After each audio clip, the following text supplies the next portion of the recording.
नमस्कार दोस्तों, PIB plus news analysis में आपका स्वागत है। और आज हम लोग करेंगे जुलाई के चौथे वीक के कुछ महत्वपूर्ण करंट अफेयर्स जो हमारे एग्जाम के पॉइंट ऑफ व्यू से महत्वपूर्ण हो। तो चलिए शुरुआत करते हैं। तो सबसे पहले हम लोग देख रहे हैं अंतर्राष्ट्रीय बाघ दिवस या टाइगर डे। तो ये किस दिन मनाया जाता है? ये 29 जुलाई को मनाया जाता है।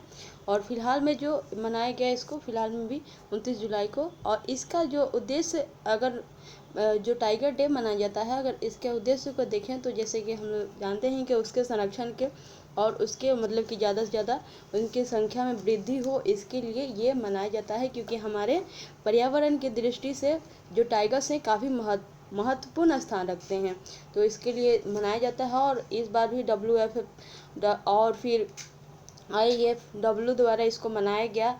और इसकी जो शुरुआत हुई थी तो ये 2010 में हुई थी। और पिट्सबर्ग जो है शिखर सम्मेलन हुआ था, उसके वहीं से इसकी शुरुआत की गई थी। और इसका जो ये सम्मेलन हुआ था उसमें ये लक्ष्य रखा गया था कि जो टाइगर की आबादी है उनकी 2022 तक उनकी जो आबादी है दोगुना करना था। और इस समय के जो डाटा देखा जाए तो टोटल अगर बाघों की संख्या है तो 3890 हैं पूरे वर्ल्ड में। लेकिन उसमें जो है भारत में सबसे ज़्यादा है, क्योंकि यहाँ पे 2500 पूरे का 2500 भारत में ही है। तो सबसे ज़्यादा अगर देखी जाए संख्या फिलहाल में तो वो है 2500 भारत में। तो ये रहा हमारा अंतर्राष्ट्रीय टाइगर डे और इसको हम लोग याद रखेंगे। अब हम लोग देख रहे हैं द्वीप विकास एजेंसी। तो इसकी पहले बैठक हुई थी, तो इस संदर्भ में ये न्यूज़ है। तो ये जैसे कि इसकी अगर स्थापना की बात की गई थी 1 जून 2017 को। तो ये जैसे कि हमारे जो द्वीप है तो उनको जैसे सीमा के पास जो है तो उसको सुरक्षा, अगर भारत की सुरक्षा की दृष्टि से इसको स्थापित किया गया है। इसको तो ये क्या करेगा, इसके अंतर्गत जो है कई सदस्य शामिल होंगे, जिसमें कि जैसे कि अंडमान निकोबार के जो उपराज्यपाल हैं, लक्षद्वीप के प्रशासक हैं, तो उसके अंतर्गत ये IDA के अंतर्गत शामिल किया जाएगा उनको। और पहले चरण में जो है 10 द्वीपों को या आइलैंड को शामिल किया गया है, जिसमें कि जो अंडमान निकोबार या मिनिकॉय उसके अंतर्गत जो द्वीप आते हैं अंडमान निकोबार द्वीप के अंतर्गत, तो ये सभी द्वीप हैं उसमें शामिल किया गया है कि वहाँ पे जो विकास किया जाएगा सुरक्षा के दृष्टि से उस द्वीपों का, और बाद में और भी विकास किया जाएगा। लेकिन फिलहाल में जो लक्ष्य रखा गया है। और साथ में भी ये देखा जाए कि जैसे कि इसने जब फिलहाल में बैठक में भाग लिए थे तो ये सभी अन्य सदस्य जैसे मंत्रिमंडल सचिव हो गए, गृह सचिव हो गए, सचिव पर्यावरण वन और परिवर्तन जो सचिव हैं वो हो गए, ये सभी इस बैठक में भाग लिए थे। तो जैसे कि अब हम लोग को इसमें याद रखना है कि जो ये है द्वीप विकास एजेंसी है, तो ये किससे संबंधित है? तो ये द्वीपों पे जैसे सीमा की सुरक्षा के दृष्टि से उसका विकास करना है, तो इसके लिए द्वीप विकास एजेंसी का गठन किया गया है, जिसमें कि द्वीपों का सुरक्षा की दृष्टि से विकास किया जाएगा। अब हम लोग देख रहे हैं जो फिलहाल में मामला चल रहा था कि जो ONGC है, तो ONGC के जो उनके भागीदारी में मतलब उसको बेचना था उसके। तो जैसे कि इसमें दिया है कि HPCL जो है उसमें ONGC के 51% तक भागीदारी हिस्सेदारी को बेच दी गई है। तो ये मंजूरी किसके द्वारा मिल गई है? ये कैबिनेट कमेटी के द्वारा मंजूरी मिल गई है कि जो ONGC है, तो ONGC HPCL है, तो उसके अंतर्गत इसको ONGC को 51% तक भागीदारी मिलेगी उसमें। तो क्योंकि ये ONGC को बेच दिया गया है, HPCL के जो स्वामित्व होता है उसका 51% तक बेच दिया गया है। और इस संदर्भ में कुछ आंकड़े दिए गए हैं, जैसे कि अब ये है कि अगर बेच दिया गया है तो फिलहाल में जो ये तीसरी बड़ी कंपनी बन गई है। जो HPCL है ये तीसरी बड़ी कंपनी बन गई है, किसके बाद? इंडियन ऑयल कॉरपोरेशन और रिलायंस इंडस्ट्री के बाद ये तीसरी बड़ी कंपनी बन गई है। और साथ ही इसमें ये भी दिया गया है कि जैसे कि जो ये विनिवेश है तो ये हमारे लक्ष्य को, जैसे कि सरकार के जो वित्त वर्ष है मतलब कि उसके अंतर्गत ये 40% तक उसको पूरा करने में, जैसे कि जो हमारे घाटा वगैरह चल रहे हैं तो उसके अंतर्गत 40% तक पूरा करने में मदद मिलेगा। और साथ ही ये है कि जो ओएनजीसी है, ओएनजीसी में अगर भागीदारी देखा जाए तो 71.63% जो है एमआरपीएल का भागीदारी है और एचपीसीएल का भागीदारी इसमें है 16.96। तो ओएनजीसी में इसकी भागीदारी है और एचपीसीएल में भागीदारी अब ओएनजीसी कितनी हो गई, तो ओएनजीसी की भागीदारी 51% हो गई। तो इसको भी याद रखना है कि फिलहाल में जैसे कि किस सरकार ने किस कंपनी के स्वामित्व के या हिस्सेदारी को किसके द्वारा बेचा है, तो एचपीसीएल की भागीदारी को ओएनजीसी को बेचा गया है 51% तक। तो ये हमारा रहा ये करंट अफेयर्स। अब हम लोग देख रहे हैं दिल्ली मेट्रो दुनिया की पहली पूरी तरह से हरित मेट्रो प्रणाली बन गई। तो ये दुनिया की सबसे बड़ी, जैसे कि दिल्ली मेट्रो को साबित किया गया है और मतलब उसको दर्जा प्राप्त हुआ है। तो ये क्या हुआ है कि यहाँ पे जो भी कॉलोनियाँ विकसित की गई हैं तो वो जैसे कि जो हमारे जैसे ग्रीन बिल्डिंग बनाया जाता है तो उसके सारे मापदंड को पूरा किया गया है इसके अंतर्गत। तो इसके तहत ये दुनिया में पहली पूरी तरह से ग्रीन मेट्रो प्रणाली बन गई है। और फिर यह जो है ये प्लेटिनियम रेटिंग जो होता है जो ग्रीन बिल्डिंग या बिल्डिंग के लिए प्लेटिनियम रेटिंग होता है तो वो उसका दर्जा प्राप्त कर लिया है। तो इसमें ये भी याद रखना है कि पहली जो दुनिया की पहली मेट्रो हरित क्रांति कहाँ मतलब कौन प्राप्त हुआ है, किसे दर्जा प्राप्त हुआ है, तो ये दिल्ली मेट्रो को। और दूसरी बात ये याद रखना है कि जो प्लेटिनियम रेटिंग होता है वो किससे संबंधित है, तो ग्रीन बिल्डिंग से संबंधित ये प्लेटिनियम रेटिंग होता है। तो इसके अंतर्गत ये दो बातें याद रखनी है। अब हम लोग देख रहे हैं सरकार सड़क के रखरखाव के लिए आरंभ एप्लीकेशन की शुरुआत किया। तो ये आरंभ एप्लीकेशन फिलहाल में शुरुआत किया गया है। तो इसको केंद्रीय ग्रामीण विकास मंत्रालय ने शुरू किया गया है ग्रामीण सड़कों के देख रेख के लिए। तो उसके जैसे कि विभिन्न तरह से उसमें मतलब कि अच्छे से उसके रख रखाव के लिए, उसे अच्छे तरीके से मेंटेन करने के लिए, उसको बनाए रखने के लिए इस आरंभ एप्लीकेशन का शुरुआत किया गया है। और इसको जैसे केंद्रीय मंत्री पंचायती राज और ग्रामीण विकास, पेयजल और स्वच्छता मंत्री नरेंद्र सिंह तोमर द्वारा संयुक्त रूप से इसको शुरू किया गया है। और इसके जैसे कि हम लोग जो उद्देश्य है, इसके उद्देश्य को देखें तो ये है कि सड़कों की सूची ऐसी सूची बनाई जाए, मतलब सूची तैयार की जाए और फिर उसका सर्वेक्षण किया जाए और उसके उत्पादन और उस जैसे कि उस अच्छे से मेंटेन करने के लिए उसमें कितना लागत आती है उसका अनुमान लगाया जाए और फिर उसके रख रखाव में उतना योगदान दिया जाए। इसके लिए इस आरंभ एप्लीकेशन की शुरुआत की गई है। और फिर ये जैसे कि इस डेटा को बनाने के लिए इसमें भौगोलिक सूचना प्रणाली या GIS को प्रयोग किया जाएगा इसमें। तो ये रहा हम लोग का आरंभ एप्लीकेशन।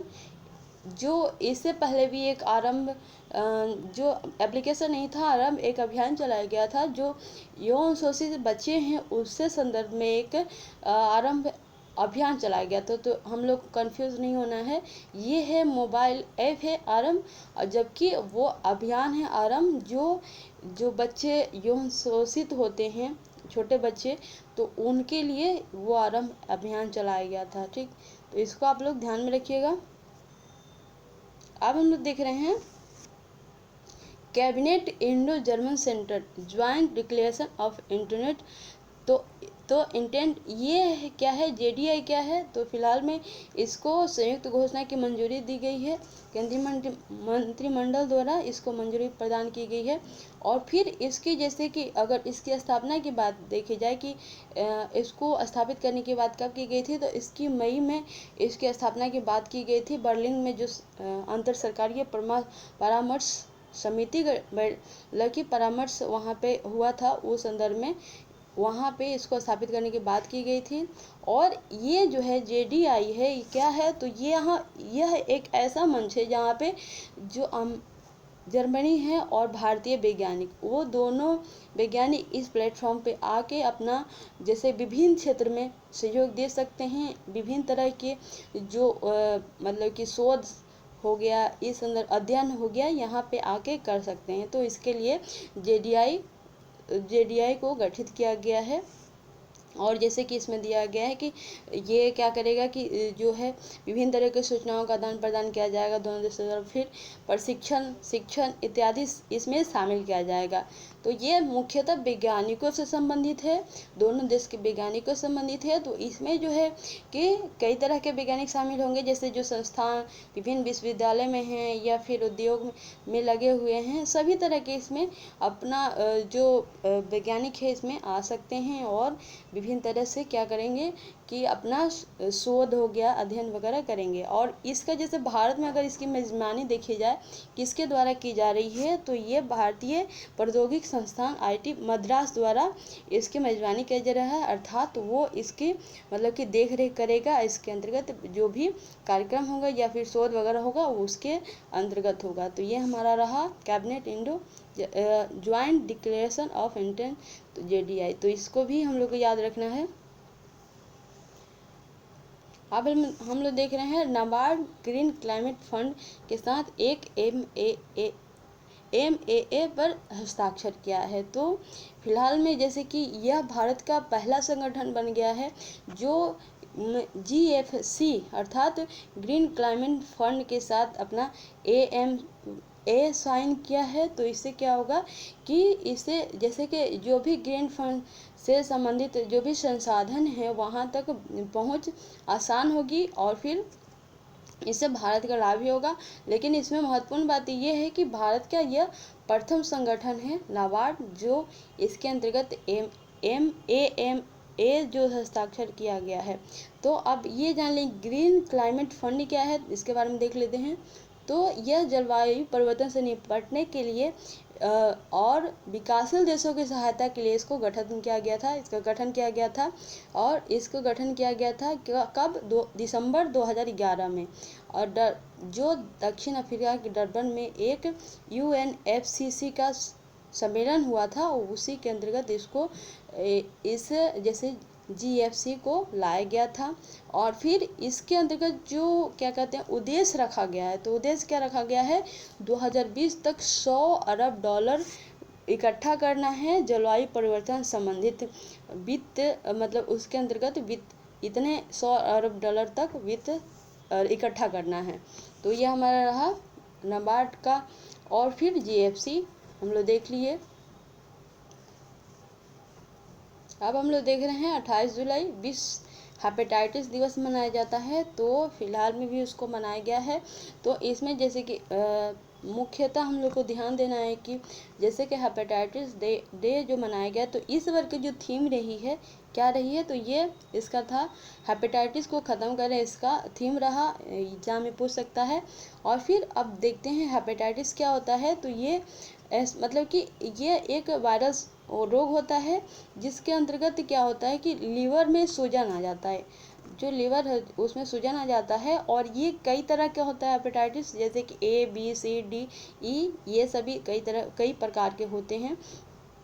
और फिर इससे प्रत्येक वर्ष काफ़ी जैसे कि यहाँ लिखा है कि कई लोगों की मृत्यु हो जाती है। तो ये काफ़ी खतरनाक है। तो इसको ख़त्म करने के लिए प्रत्येक साल 28 जुलाई को ये दिवस मनाया जाता है। और फिर इस बार का जो थीम रहा हेपेटाइटिस को ख़त्म करें, इसकी थीम रही है। तो इसको याद रखना है। अब हम लोग देख रहे हैं इंडिया क्वाक ऐप, ये क्या है, तो इसको केंद्रीय विज्ञान मंत्रालय द्वारा इसकी शुरुआत की गई है इस ऐप की। और इसकी शुरुआत किस अवसर पर किया गया है, यह केंद्रीय विज्ञान मंत्रालय के स्थापना दिवस पे इसकी शुरुआत की गई है। तो ये क्या करेगा, यह ऐप भूकंप से संबंधित जानकारियों को इकट्ठा जैसे कि उसको मतलब कि स्टोर करेगा। पहले क्या होता था कि जैसे कि कोई भी जो भूकंप नेशनल सेंटर फॉर सेस्मोलॉजी द्वारा इसको शुरुआत की गई है, इंडिया क्वाक ऐप की शुरुआत की गई है। तो इसकी ज़रूरत क्यों पड़ी, तो इसकी ज़रूरत ये इसलिए पड़ी क्योंकि पहले क्या होता था कि जो भूकंप से आते थे तो भूकंप संबंधी विभिन्न जानकारियाँ तुरंत किसी भी जो एजेंसी है वहाँ तक पहुँच नहीं पाती थी, ताकि जिससे लोग मतलब कि लोग या संस्था सतर्क नहीं हो पाते थे। तो ये क्या करेगा, ये क्वाक ऐप विभिन्न जो भूकंप से संबंधित एजेंसियां वहां तक तुरंत ये क्या करेगा, कोई भी सूचना पहुंचा सकता है। तो इसके लिए इंडिया क्वाक एक ऐप की मतलब कि इसको लॉन्च किया गया। और ये क्या करेगा, जैसे कि हम लोग देख बिना प्रतिबंधों के साथ सूचना का प्रसार करेगा। मतलब कि ये बिना रुकावट के साथ विभिन्न सूचनाओं को, भूकंप से संबंधित जो सूचनाएं इस पे डाली जाएगी तो उसकी मतलब कि प्रसार करेगा। और फिर जो भूकंप कहाँ पे आया है उसकी वास्तविक जानकारी भी इससे प्राप्त की जा सकती है। और यह स्वचालित होगा, मतलब कि इसमें जैसे कि अगर बाहरी कोई किसी की आवश्यकता नहीं रहेगी कि अगर भूकंप वगैरह आए तो उस पर कोई कार्य किया जाए, बल्कि यह तुरंत ऑटोमेटिक अपना काम करते रहेगा और विभिन्न मतलब कि विभिन्न एजेंसियों के पास ये क्या करेगा, सूचना का प्रसार करेगा। तो इसके लिए ये इंडिया क्वाक ऐप है और इसे किसके द्वारा शुरुआत की गई है, तो ये केंद्रीय विज्ञान मंत्रालय द्वारा। और विकसित किसके द्वारा किया गया है, नेशनल सेंटर फॉर सिस्मोलॉजी द्वारा इसको विकसित किया गया है। अब हम लोग देख रहे हैं सागर वाणी। ये क्या है, ये भी एक एप्लीकेशन है। तो यह एकीकृत सूचना प्रसार प्रणाली है, जहाँ पे क्या होगा कि कोई भी सूचनाएं तुरंत मतलब कि एक स्थान पे सभी एक स्थान से सभी जगह पहुंचाया जा सकता है। वो होगा, उसके अंतर्गत एसएमएस भी शामिल होगा, voice call, audio, social media, Facebook जैसे हो गया, ट्विटर हो गया। इन सभी स्थानों पे कोई भी सूचना हो गया तो वो तुरंत पहुंचाया जा सकता है। तो जैसे कि ये भी केंद्रीय विज्ञान मंत्रालय द्वारा अपने स्थापना दिवस पे शुरुआत की गई है। तो ये भी जैसे हम लोग इससे पहले देखे इंडिया क्वाक ऐप उसी के जैसा है। तो इसमें सिर्फ भूकंप को जैसे कि टारगेट रखा गया है, लेकिन इसमें जो है ये भी मतलब कि एक ही जगह पे सभी तरह की सूचनाएं दूसरे जगह मतलब किसी भी क्षेत्र में पहुंचाया जा सकता है, किसी भी सॉफ्टवेयर पे, जैसे कि वॉइस कॉल हो गया, ये सब हम लोग देख रहे हैं, फेसबुक हो गया, ट्विटर हो गया, इन सभी स्थानों पे एक ही जगह से सूचनाएं पहुंचाई जा सकती हैं। तो ये क्या कार्य करेगा, यह तटीय समुदाय से संबंधित कार्य करेगा, मतलब कि जो समुद्री क्षेत्र है उससे संबंधित सूचनाएं पर ये कार्य करेगा। और मुख्यतः वहाँ की जैसे कि अगर कुछ सुनामी वगैरह आती है या फिर कोई तूफान वगैरह आता है तो उस संदर्भ में ये सूचनाएं देगा। और विभिन्न तुरंत ही क्या होगा कि अगर इस पर सूचना आती है तो वो क्या सूचना विभिन्न तरीकों से, जैसे एसएमएस हो गया, वॉइस कॉल हो गया, ऑडियो हो गया, इत्यादि तरीकों से विभिन्न एप्लीकेशन पे या फिर विभिन्न साइट पे पहुंचाया जा सकता है इसके थ्रू। तो इससे क्या होगा कि काफ़ी लाभ होगा, जो हमारे तटीय क्षेत्र हैं उनके सुरक्षा के लिए काफ़ी ज़रूरी है। और फिर मत्स्य जो मतलब कि मछुआरे हैं उनके लिए भी काफ़ी महत्वपूर्ण हो गया। इससे काफ़ी उनको आसान मतलब कि इससे वो अलर्ट रहेंगे और किसी भी गतिविधि जो समुद्र की गतिविधियां हैं उससे जानकारी प्राप्त करके अपना उसी अनुसार कार्य करेंगे। तो इसके लिए ये सागर वाणी भी याद रखना है क्या है, तो यह भी एप्लीकेशन है और यह भी तो और ये इंडिया क्वाक ऐप भी एप्लीकेशन है। ये दोनों शुरुआत किया गया है, केंद्रीय विज्ञान मंत्रालय द्वारा इसकी शुरुआत किया गया है। अब हम लोग देख रहे हैं Bharat bill payment system BBPS। तो इसकी मंजूरी फिलहाल में जो RBI है उसके द्वारा इसकी मंजूरी प्रदान की गई है। तो ये क्या है, तो इसकी जैसे पायलट परियोजना के तौर पे इसकी शुरुआत 2016 में की गई थी और मतलब कुछ हद तक ये कारगर रहा। तो इसको मंजूरी दिया गया RBI द्वारा। तो ये क्या कार्य करेगा, ये क्या जैसे कि यह एक ऐसा सिस्टम है जहाँ पे विभिन्न तरह के भुगतानों को पॉसिबल किया जा सकता है। मतलब एक ही जगह पे कई तरह के भुगतान हम लोग कर सकते हैं, जैसे कि हो गया बिजली बिल हो गया, टेलीफोन बिल हो गया, पानी संबंधित बिल पेमेंट करना हो, या गैस, DTH इत्यादि संबंधित जो भी बिल है उसको पे करने के लिए यह सिस्टम, यह भारत बिल पेमेंट सिस्टम हमें प्लेटफॉर्म प्रदान करता है। तो इसके लिए यह मंजूरी फिलहाल मिल गई है, तो इस पर कार्य होगा। भारतीय बिल पेमेंट सिस्टम, इसको याद रखना है। अब हम लोग देख रहे हैं श्रीलंका चीन ने 1.1 अरब डॉलर के सौदे पर हम्बनटोटा बंदरगाह पर हस्ताक्षर किया। तो यह हम्बनटोटा बंदरगाह है तो ये श्रीलंका में है, और जैसे कि यहाँ पे हम लोग चित्र में देख रहे हैं तो यहाँ पे श्रीलंका में है, और यहाँ पे चाइना ने डील किया है 1.1 करोड़ अरब डॉलर में। और इसका क्या करेगा, अगर इसे मतलब कि इसका जो विकास करना होगा तो वो चाइना के द्वारा किया जाएगा वहाँ पे। तो ये हमको याद रखना है हम लोग को तो वो हम्बनटोटा बंदरगाह कहाँ पे है, तो श्रीलंका में इसकी स्थिति देख रहे हैं। और फिर फिलहाल में चाइना द्वारा इस पे अपना कार्य किया जाएगा, और विभिन्न तरह के जो भी व्यापार वहाँ से व्यापार हो गया वो किया जाएगा। तो जैसे कि यहाँ पे जो प्राधिकरण है, जैसे कि श्रीलंका का बंदरगाह प्राधिकरण SLPA और चीन व्यापारी पोर्ट होल्डिंग बंदरगाह के बीच यह हस्ताक्षर किया गया है। और यह जो हस्ताक्षर होगा 99 वर्ष के लिए किया गया है। इस मतलब कि जो डील है 99 वर्षीय है, और उस जो वाणिज्यिक परिचालन के लिए जिम्मेदार होगा CM, और जो CM पोर्ट है, और जबकि जो SLPA है वो सुरक्षा और सेवाओं को संभालेगा। SLPA अर्थात ये जो श्रीलंका का है वो विभिन्न तरह के सुरक्षा वगैरह को ध्यान में रखेगा, और फिर चाइना का जो है वो वाणिज्यिक परिचालन करता है, अर्थात व्यापार व्यवसाय के लिए के जो जिम्मेदार होगा वो चाइना का होगा। तो ये दोनों के बीच हस्ताक्षर है। तो ये हम लोग को ये जैसे कि फ़िलहाल में जो इंडिया है, इसके लिए इंडिया के लिए अगर देखा जाए अगर तो खतरा ही है एक तरह से। और फिर यह एक हिस्सा बन सकता है इन फ्यूचर जो चाइना बना रहा है, वन रोड बेल्ट जो बनाया जा रहा है चाइना द्वारा, तो उसका एक हिस्सा भी बन सकता है ये। तो यह मतलब कि याद रखना हमें एग्जाम के पॉइंट से महत्वपूर्ण हो सकता है काफ़ी।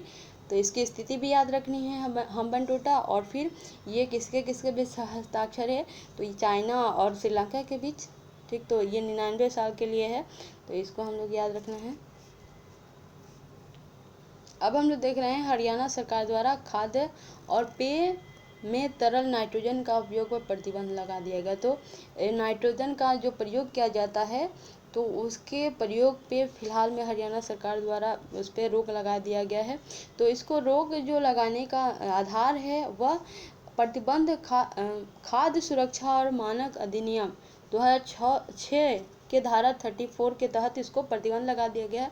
और यह जैसे कि इसकी पहली घटना जब मिली थी वो अप्रैल 2016 में गुड़गांव पब में एक कॉकटेल दुर्घटना के तहत इसको इस पर रोक लगाने की बात की गई थी। तो उसमें क्या हुआ था, जैसे कि ये व्यक्ति के पेट में छेद हो गया था, इसको जो कॉकटेल नाइट्रोजन युक्त कॉकटेल जो खाया था, इस संदर्भ में यह नियम बनाया गया था। तो फिलहाल में इसको क्या करेगा, हरियाणा सरकार द्वारा इसको लागू कर दिया गया है।